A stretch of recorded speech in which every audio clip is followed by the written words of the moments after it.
tell me where we're at. Where are we, sir? This is the 5-mile ETJ. What's in the red? The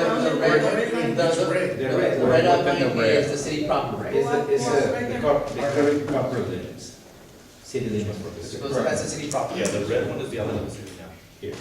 Okay. And then, yeah. And where is, I'm seeing Horizon 1 mile ETJ up. Yeah. Yes, Verizon has this ETJ, they have 1 mile.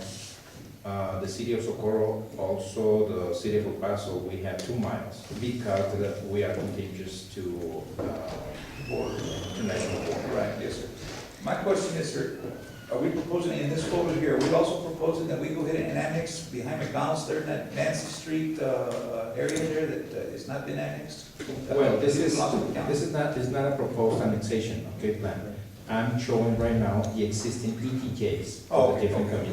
Yeah, no, just to make it clear, this isn't a proposal of what the city wants to do now or in the long run. It just shows you the element of where you can annex if you choose to do so. Mr. Moore? As it is right now, you know, we get all the water from Sparks and Horizon. What steps are gonna be taken for the people down below from this area? Well, depending on the procedure you want to follow, because if we're gonna be following the exemption procedure, in that Sparks area, we're gonna be exceeding the 100 residential lots. And for practical purposes, we're gonna be annexing just that little portion. Right. So I know that annexation got a bad rep in the past couple of months and whatnot, but I mean, it is given, there's a right that's given to cities by the state. You know, you just have to go ahead and go about it very cautiously in the plan. And that's why Mr. Loney is presenting this to us today, so that everybody can see where we are, what we can annex, and what we really can't annex. That, you know, El Paso, right, they have all their ETJs and whatnot.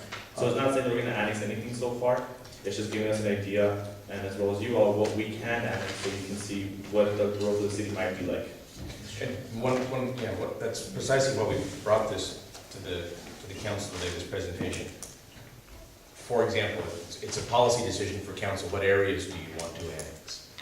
If, and I emphasize it, the instruction from council or what Mr. Rodriguez described, you know, we want to get the commercial properties that currently have high value because they generate, we're missing tax revenue there. Well and we want to do it relatively soon. Well then, I think the natural result of that would be, one, you do want to use the exemption procedures so that this could be done by next year. And two, you probably want to stay away from the areas that Mr. Bowley described, because those there's a greater density of a high number of individual parcels, and you'd eat up the 100 parcels. So you would want to keep those out of it, stick with the bigger parcels and put it in the commercial area along I-10. But that's, all I'm saying is, that would be, I think, your staff's advice and our advice, if that were the instruction from council, from a policy perspective. If you had a different policy instruction, we'd have different recommendations for These you. are just simply options that we have. Yes, sir.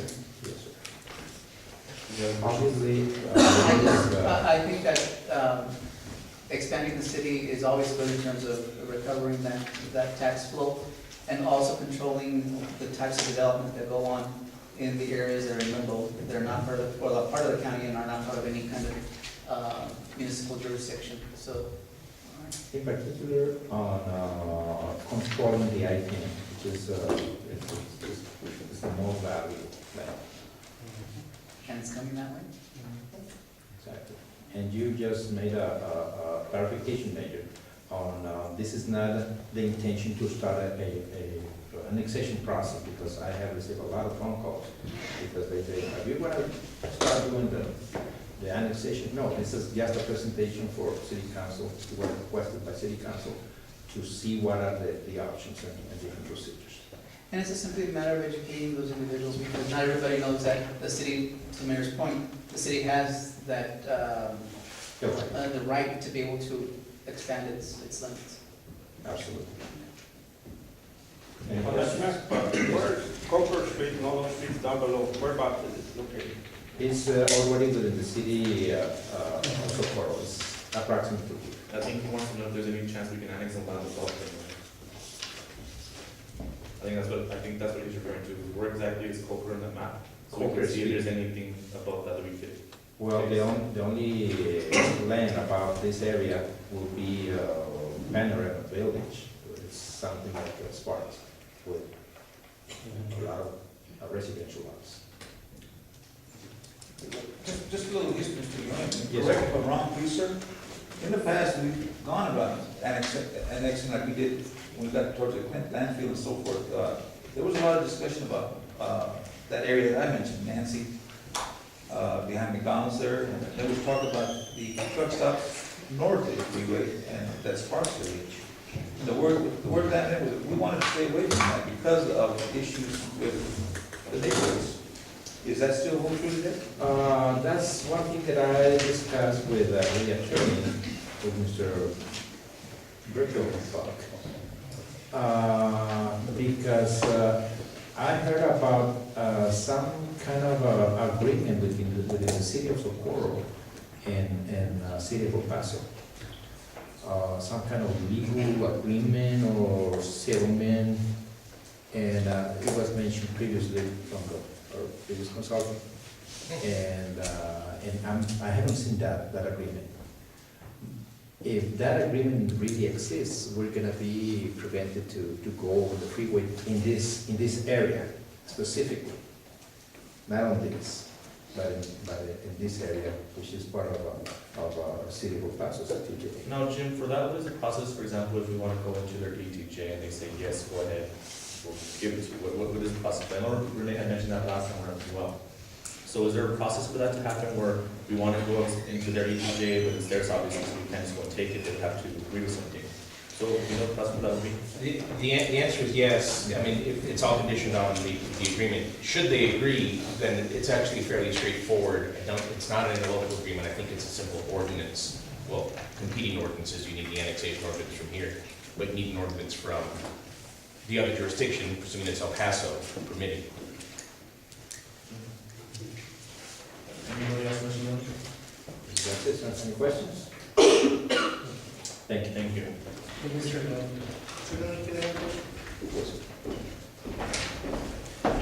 Moving on to item number 7, presentation by Aníbal Olague regarding community update on 2013 official declaration of local disaster.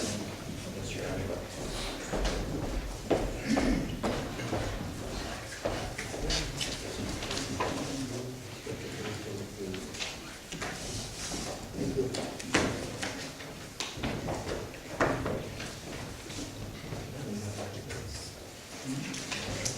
Mayor and Council, good evening. Aníbal Olague with the Special Projects Office. Tonight, we wanted to provide you an update to the community on the different activities that took place from the day of the floods up to date, and some of the things that are taking place to address this issue. As you can recall, in September, we had different incidents with the rains, the community that got flooded, especially in Coker area and Thunder area. As a result of that, on September 17th, Mayor Jesus Ruiz declared a local disaster and state of emergency. That way the city could react and address some of these issues.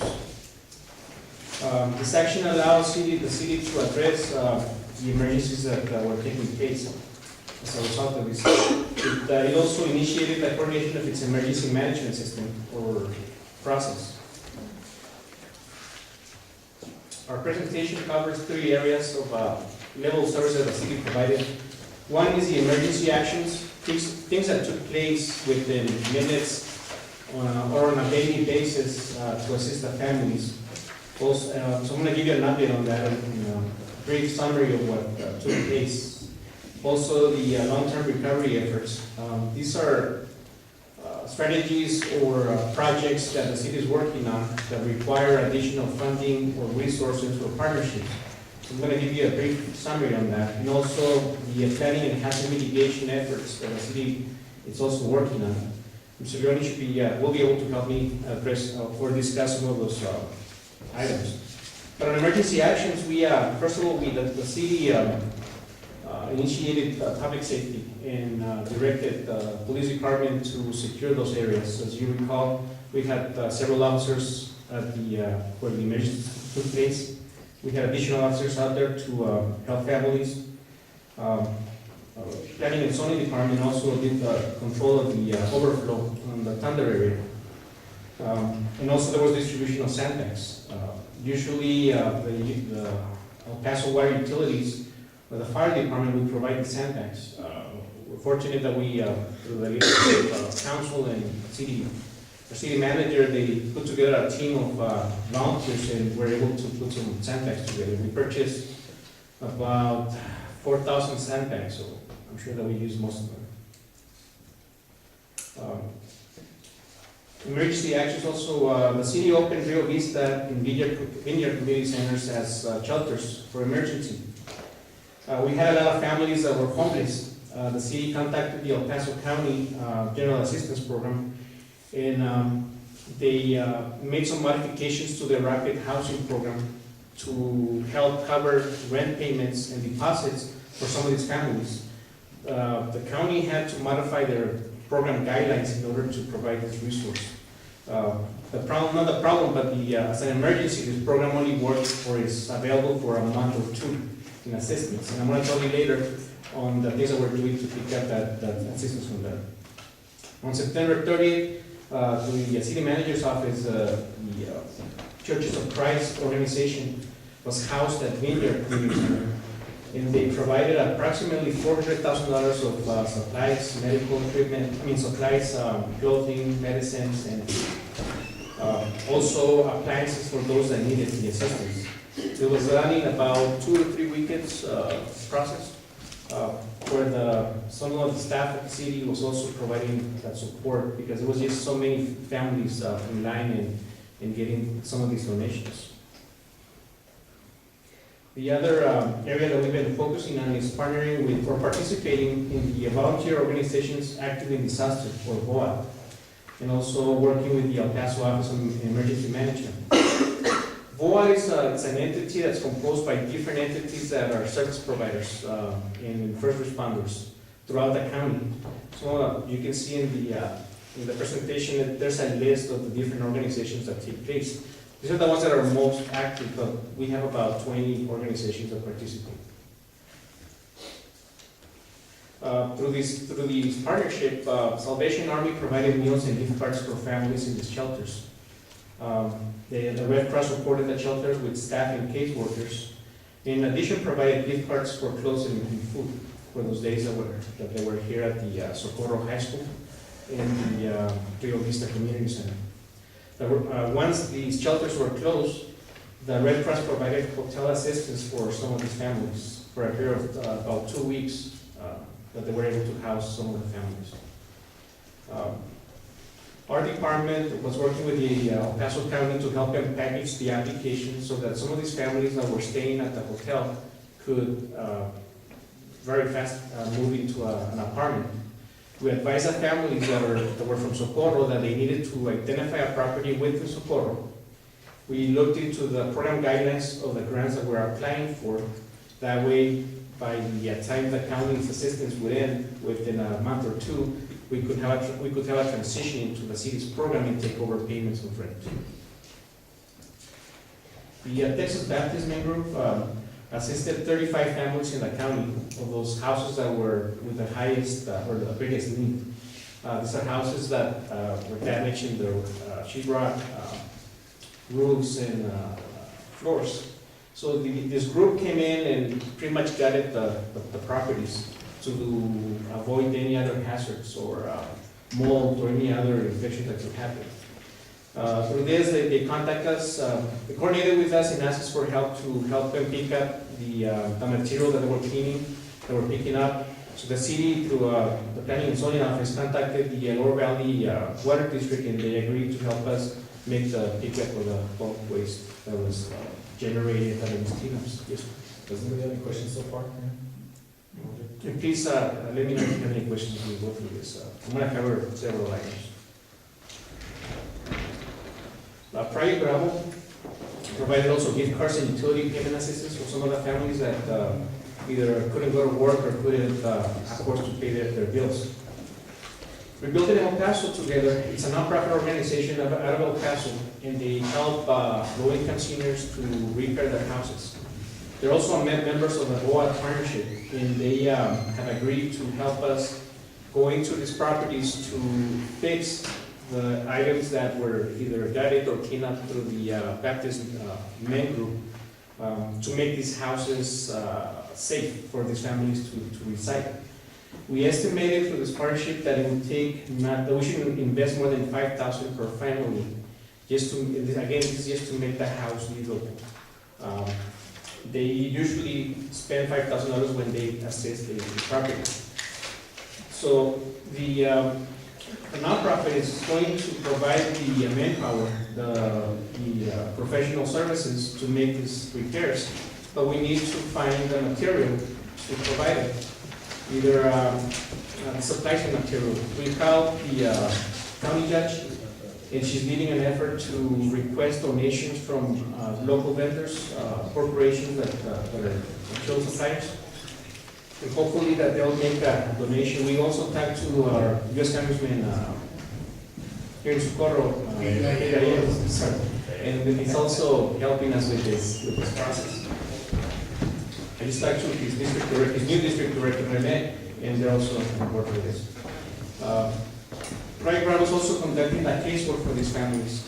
They have about 108 families that all these agencies have been assisted throughout the county, and they're providing the casework to assess the situation for every family and refer them to the appropriate program. Mr. Lagi? Yes, sir. You said we've contacted the county and then federal. Have we had any conversations with the state, Ms. Gonzalez? Has she reached out to us or anything like that? Ms. Gonzalez, no, State rep? not our state representative yet. In the presentation, I'm gonna discuss all the grants that we're applying at the state level. We've been in communication with the state, but not with the representative's office yet. When we submit the applications, they're gonna be part of the letters of support and everything. Right, I mean, I do want to say that we're very thankful for the help that we've gotten from the congressman and from the county. You know, they've all been very helpful. We see here that 35 families were helped, 21 from Socorro. And I mean, the county has been very involved. The judge has been very helpful with us, especially as well the congressman. And one of the pictures he showed, can you go back, please? Back to like the picture when the sunbacks are happening? Right there. The one in the blue that's standing up, that's actually the congressman staffer here in Socorro. So you can see that they're not only just in offices, they're out there working with us. And his name is John Borras, and he's been very helpful with Socorro. And if you all need to visit with them, they're currently in our offices at Horizon. You know, they have their office there, they used to be here at the fort. But I just want to point out that, you know, the relationship you build with people, you know, this is what happens, that they're out there helping us, they're helping the community because they care about the community. And, you know, he's right there, he was out there with us all day, making sure everything was okay, talking to people. And you can see he's out there making sandbags for the people and for the community support. So I just want to put that out.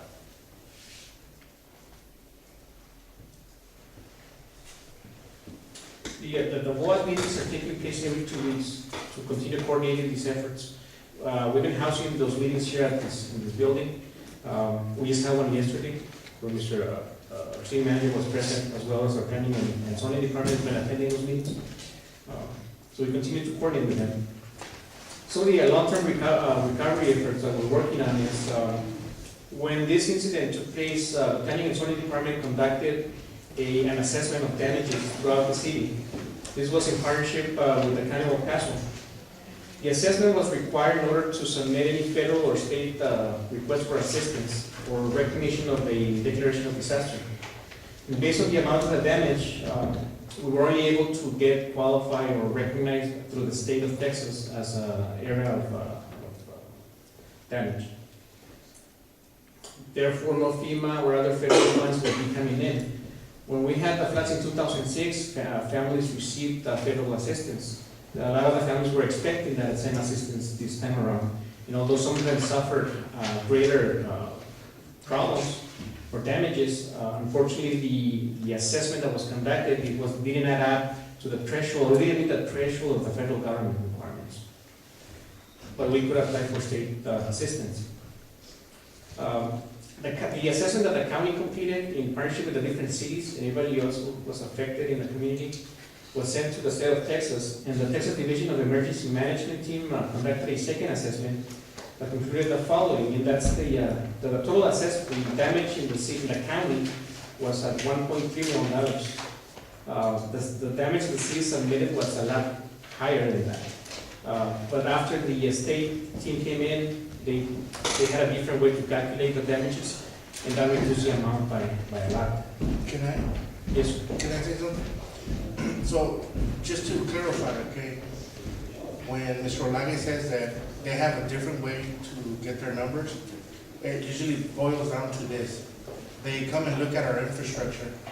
They look at how old the streets are, the infrastructure, how old the buildings, streets, how old they are, what's the use on them, what's the maintenance on them, and then they determine if we took care of them enough so that they can hold their value. But since we don't, they came out with their figures, and that's what the bottom line is. We don't take care of our infrastructure, okay? And that's one thing that you guys need to keep in mind, okay? We don't take care of our infrastructure. Therefore, they had their own assessments, and we try to fight it, right, Mr. Levy? We try to fight it, and that's the best we got. So keep that in mind when we're talking about our infrastructure. One of the things that you point out is that we contacted all of these individuals, all of these entities, because we didn't have anybody in place, correct? That's right, right? Okay. We had to do it, because when this disaster hit, there was nothing in place for us to really say, this is how we're going to take the steps. And that's something that you guys need to understand. There was nothing in place. Since 2006, when I went to downtown to have these discussions, okay, Mr. Leone, was that correct? They told us flat out that they were told back in 2006 what needed to be done, what individuals needed to go to what departments, so that in case of a future disaster, we would already be pretty much set in what controls and what steps should we take. So even though a lot of people were upset at us because we did not do enough, believe me, we did do enough. We tried to put everywhere where it needed to be done so that next year or next week or the day of tomorrow, some disaster happens, we will be ready. One of the things is that later on today, we're gonna decide on some stuff, but that's what we're trying to tell you. These are steps that we're trying to do, and it takes time. Okay, Mr. Bowman. Is there any way you could put a release in that dam that you're building under there? Because the water builds up, and it's only one place to go. Yes, sir. Well, that's one of Every year, every the, time it rains, it's the same thing happening. yes, Councilman. That's one of the, Floods out the area. That's one of the things. that's one of the things that, that's being planned. It takes some design, funding, and different options, but it is being addressed, and I'll go over that in just a minute. So basically, we had about 304,000 total damage, right? And I see that Horizon had like 23, but most of the water that caused the damage comes from Horizon, from north of I-10. And I just wanted to point out that discrepancy, that the water that affected us that day, you know, most of it came from the north of I-10. You know, it slides down and it comes in. And there was a story on K-Fox that after the storm, where I think it was a chief of engineer from YouTube came out, and they said that the water doesn't hold in the ground anymore because of all development north of I-10. So back when it was desert, you know, the desert would soak up the water and it wouldn't flood as bad. But now since there's more development up there, Horizon is growing, because of all the houses that are north of I-10, it doesn't soak up the water, so the water runs down. And so a lot of people were wondering, well, why wasn't it flooding before? Why is this so new now? And well, the answer is that when you have more development, the land that's naturally there, it's no longer there. And it's a huge discrepancy. If you notice, I mean, Horizon, 23,000. The water that we got was from Horizon, and we got 300,000 in damages. You know, most of the water was not here in Socorro. Most of the water came down from I-10, and it hit us in Socorro, and then it went down. So people were wondering why, like a lot of people asked us, why is this happening now, why not before? Because before, Horizon wasn't as big as it is now. There was a lot of desert out there, the water could be soaked up, and it's not the case now. You can see right there that 23,000 compared to 304,000. That's correct. And also just to add to Representative Rodriguez's comment, the assessment that they were looking for, also they wanted to see a log or documentation of the maintenance that we do in the streets. And that was a way to reflect that had a higher value, and also it would help with the projected life of that street. So that's one of the things that the city should address or implement and start working on these logs. Now, I mean, Yes, sir. there's some things that should be just regular administrative functions. For example, having a plan like that. That's something that shouldn't have to go through council, that's just good management of the roads. I mean, if you have a maintenance schedule of the roads, that goes back to good management of that department. So then, I think that, if there is blame, to Mr. Rodriguez's point, there's plenty of blame to go around into that, and unfortunately, we need to get over that. And I think that this is a very hard lesson that we need to learn. That I think now, irrespective of what we decide with these plans, a plan should start, there should be a draft already in process. And so I think that needs to be the direction that needs to take place in terms of the departments that have that responsibility. That needs to be developing and going on right now. And I'm very happy to say that Mr. Norfling has been setting up meetings with regular council governments, the emergency management division, to outline all the responsibilities that the city has, all the processes that should be in place to make sure that we're in compliance with every requirement. So the city is working towards that, under this new leadership. And we started to do with Mr. Norfleet in about 2 months or so, we should present a plan that for the emergency. Emergency response. Yes, and that's what we're doing, and I'm gonna get with Norfleet on that. Training and different things that Yes. are taking place. So it's gonna have it there to say, hey, this is what we're gonna do, and hopefully once a year, that's what we talked about, right, Mr. Norfleet? Yes. Once a year, we should be doing some drills so that we can be better prepared, and that's what we're going to address. Unfortunately, there was nothing there, and, it goes back to the same thing. It should have done, it wasn't, we're over that, we're going to. But we want people to know that because of this incident, we already put people in place, we already started to do drafts, and we're working on it. That's my point, that we already did that. And that's reflected on this assessment. If you see the village of Benton, they have 1,900 people in population.